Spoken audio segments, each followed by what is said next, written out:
What's going on, guys? This is Rob, and Marvel has officially launched its first Black Panther title in the Ultimate Universe, and this story is amazing. So, what this does is this picks up in West Africa, and right off the bat, all these people who were there are eradicated by these soldiers in the names of Ra and Khonshu. Now, one of the things that I also want to specify here is that this is the Ultimate Universe. This is not the main Marvel universe. So Khonshu does not actually appear in the form of a god. Instead, it is just a guy who uses the name Khonshu and another guy who uses the name Ra, and that's really all there is. Keep in mind, these guys are part of basically a giant inner council, the Illuminati if you want to call it that run the world. And they're making their move to conquer their respective countries. So the entire continent of Africa falls under the rule of Ra and Khonshu. And so what you have while this goes down is you have these two Wakandan spies who were watching everything happen as these people are rounded up or they're eradicated, eliminated, whatever the case is. And these guys, in witnessing all of this, they say, "Come, brother, we have seen enough, yet we have done nothing. Their time will come, brother. We have seen the anger of Ra and Khonshu. Soon, they will know the justice of Wakanda." Now, at that point, you pick up with Black Panther. Now, here's the other thing. For those of you guys who are not caught up, you'll find a link to the playlist at the end of this video.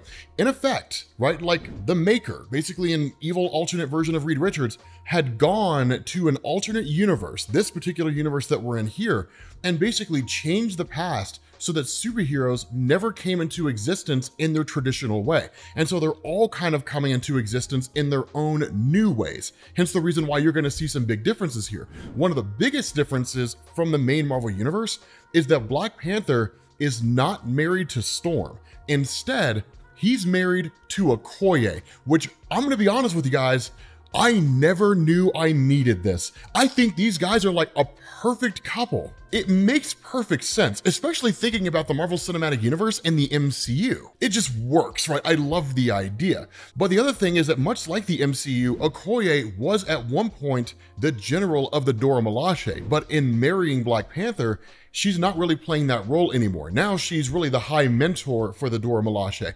But because tradition and everything still reigns supreme in Wakanda, right? Because what is a king if not a subject to tradition? The two of them don't actually share the same bed. So there's huge differences here, right? Like one of the things he even goes so far as to say is that traditions must change. And so one of the coolest things that goes on here is that you have him basically meeting with his father, right? T'Chaka is still very much alive. And one of the things that happens is that as the two of them converse with one another, it really is kind of the more progressive viewpoint versus the more traditional viewpoint. And that's one of the things that's really being borrowed here from the Marvel Cinematic Universe. The reality is that T'Chaka did play a role in the early Black Panther stories, specifically from the old Jungle Action series, really the first major series that involved a Black character in Marvel Comics. But the kind of depth that you saw in later stories involving the relationship between T'Challa and his father, that didn't really even deal with things on the same level that this does, right? Even during Jonathan Hickman's Avengers and New Avengers, right? When he spoke with his father and his father was giving him wisdom and so on and so forth, this just feels wholly different here. And the reason is that as they go back and forth, his father asks, "It's early, are you still plagued with dreams?" The response of T'Challa, "They are only dreams, father." He responds, "They are the brutal dreams of a king. Perhaps the gods speak to you. Perhaps you are plagued because you will not listen." The response of T'Challa, "Perhaps the gods should make their wishes more clear." So one of the cool things to notice here is that because T'Chaka is still very much rooted in tradition, the idea of the gods speaking to them is still very much a part of his belief system. For someone like T'Challa, that just kind of seems old hat. Now, the other cool thing is that you're not really going to see Bast here per se, but because this is the Ultimate Universe, I would go so far as to say Bast is like the Panther God in the traditional sense that you're used to in the main Marvel Universe. That's probably not going to happen here either. Only time will tell, but there is a character that's going to pop up here that's going to blow your mind. Now, one of the things that happens is his father says, "Speak with the design mother of the Voodoo Khan. She wants your counsel." Of course, he responds in saying, "She wants my servitude to her signs and portents. I do not trust them or her ways. Again, hitting on this idea, this is all old hat, right? These priests who speak for the gods and I should listen to their prophecies and govern my country based on superstition, right? That kind of thing. It's just one of those concepts where he's just kind of like, no, right? This is just sort of all nonsensical stuff. And the only reason I follow it is just because of tradition, but I want nothing more than to cast it all aside. But the big issue here is that T'Challa rules a nation of people. If he were to start casting aside traditions indiscriminately, it could lead to his people revolting against him. So again, like the role of a king is just as much managing expectations as it is living and ruling your kingdom in a way that you see fit. And so the results of all that is that he ends up traveling to the temple of the Voodoo Khan. Now, what is really interesting here is that the idea of the voodoo, that is actually being borrowed from the main Marvel universe. But the reality here is that outside of Lorna the Jungle Queen, right, the old 1950s comic and the old 1950s Jungle Tales comics, as well as like maybe some entries into the Marvel Handbook, I'm not 100% sure about that, there isn't really a whole lot of reference to those guys. But the important thing is that in the main Marvel universe, the voodoo are like these other dimensional gods of West Africa, not that dissimilar from like Bast, or you could even potentially look at them as some variation of like Eternals that belong to the African continent. But it is still borrowing the concept of gods and placing them here. But notice, you don't actually see them. Instead, it is someone speaking on their behalf. So again, very much grounded, very much realistic, which was always the nature of the Ultimate Universe. And so even for T'Challa, when he shows up here, it's frustrating, right? Like this just priest of the Voodoo Khan is like, you dream of pain, King T'Challa, suffering. And what does that teach you? His response, I learned from books, not dreams. Their response is, you underestimate dreams, King T'Challa. And his response, and the Voodoo Khan underestimates me. I am not my father. And of course, they fire back and they say, since the birth of Wakanda, the Voodoo Khan has served this kingdom and all of its kings. Our connection to the gods is yours. Allow me to prove that by offering you counsel, my king. And so again, it's just very much hearsay, right? Just, it seems very nonsensical. And of course, Matron Imala, the speaker of the gods, says in meditation, we have sensed a violent becoming, enemies in our midst, enemies outside of the walls. Trust no one, my king. Your dreams warn you. The gods are on your side, but gods can be fickle. And that's when he fires back and he says, I won't be paralyzed by paranoia, matron. I will not rule in fear of my own people. And so that's when he is given a pretty solid bit of advice here where he's told, do not choose fear, choose awareness. We will be your eyes as well. And so it's one of those things where it's kind of like, okay, like, yes, you don't really believe in any of this superstition, you know, all that kind of stuff, what have you. At the very least, take comfort in the fact that like, we are everywhere and we are nowhere. So any information that we see, we will give you. Now, to those two spies that we saw at the beginning of the comic, they show up here and they tell T'Challa exactly what they saw. And what you get is really like almost this perfect kind of adaptation for something that you would see in the Marvel Cinematic Universe, in the sense that what they say is that when it comes to these soldiers moving across Africa as a continent, they're attacking village after village, right? They're going after all these different groups. They're either enslaving them or they're slaughtering them, but in effect, they're attacking Africa as a continent. And they almost kind of bear this sort of subliminal warning where they're like, you know, be careful, King T'Challa. It's only a matter of time before they come for us. And so Shuri takes it that way. And in fact, Shuri's not queen at the moment, right? Of course, you know, she's basically just the sister of Black Panther, but she is the genius here. Now, that's one of the big differences between the main Marvel Universe version of Shuri and this version of Shuri in the Ultimate Universe. Of course, this one's designed to bring her more in line with the MCU, to kind of copy what the Marvel Cinematic Universe is doing. But in the main Marvel Universe, Shuri is not a technological genius, right? She's a really, really awesome queen. She's an amazing Black Panther, but she is not any kind of a technological genius. Certainly nowhere near what she is in the MCU.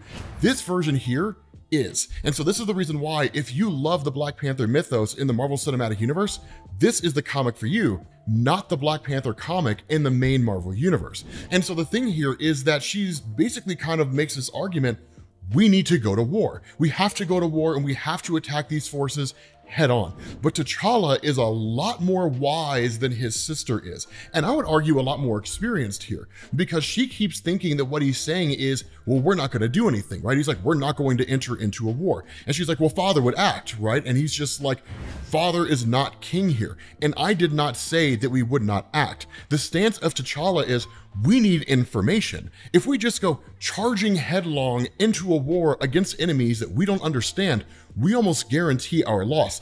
What are their capabilities? What are they hunting for? What are their measures, and what could our countermeasures be, right? Just charging headlong into a conflict, yeah, that's almost guaranteed destruction. But Shuri is very young and very fiery. For her, it's more about just, we need to get out there and protect our people. It doesn't mean to say that she's foolish. It doesn't mean to say that she is an idiot or she's thinking like a moron. No. Her compassion for really the people in Africa as a continent is really what governs her here. And so the result of all this at the end of the day is Okoye takes the side of T'Challa in genuinely agreeing with what he's saying.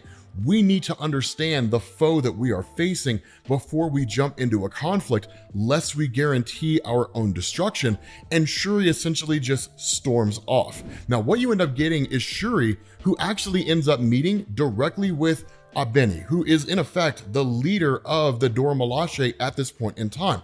But one of the things that had gone on between the conversation of Okoye and Black Panther after Shuri had left was that the Dora Milaje, they want war, and they want to use Shuri's intelligence to do it. So that's one of the cool differences here, is that we're kind of getting this image, this picture, that yes, the Dora Milaje are loyal to Black Panther, but they're also soldiers. And as Okoye points out, a soldier serves no purpose in a time of peace, right? That's the reason why books like Hagakur exist in the first place, right? Just this really old school book that exists here in the real world that gives an answer to the samurai. Here's what your purpose is when there is no wartime conflict going on, no purpose for you on an individual level. That's kind of what the Dora Milaje seem to be struggling with. There's no war, and in the absence of war, what's their point? They sit around all day twiddling their thumbs or playing cards, right? So they're always hankering and desiring for some kind of conflict. With Shuri being the sister of Black Panther, she has his ear better than any member of the Dora Milaje ever possibly could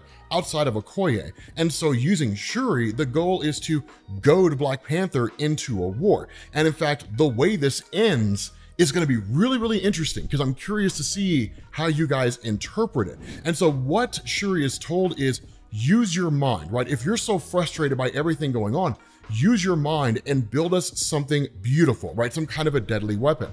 And that's when you switch back over to another part of West Africa. We're not really given a particular country or anything like that, but you end up getting these soldiers who show up yet again and go to attack the people in this West African territory.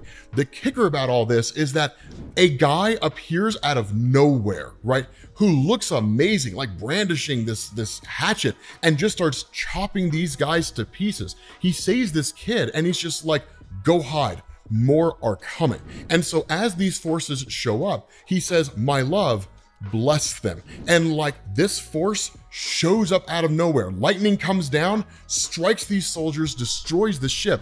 This guy finishes off the rest, and then he tells everybody here, he says, people of this village, and I love the way this happens, because I can almost guarantee you guys already know what's going on here. This guy says, people of this village, your gods and hidden kingdoms will not protect you, but Killmonger and the Wind Rider will. And so in effect, of course, this is Eric Killmonger, but it also looks like Storm. So like, that would be nuts if Eric Killmonger and Storm were like a couple or married or something like that. But this is the ending that I was telling you guys about. This is where it goes nuts, because you basically have Wakanda and the annual celebration of life.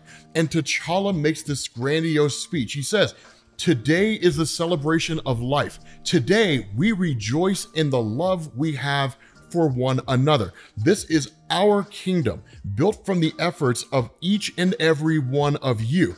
It is my honor to serve as your king. You are my strength. You are my family. You are my faith. You are my legacy.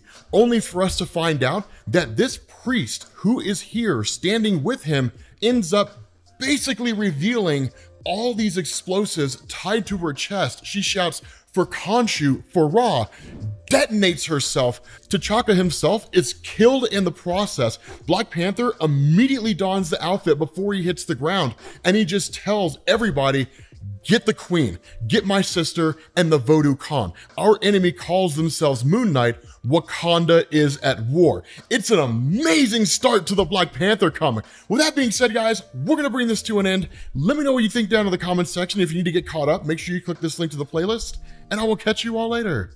Peace.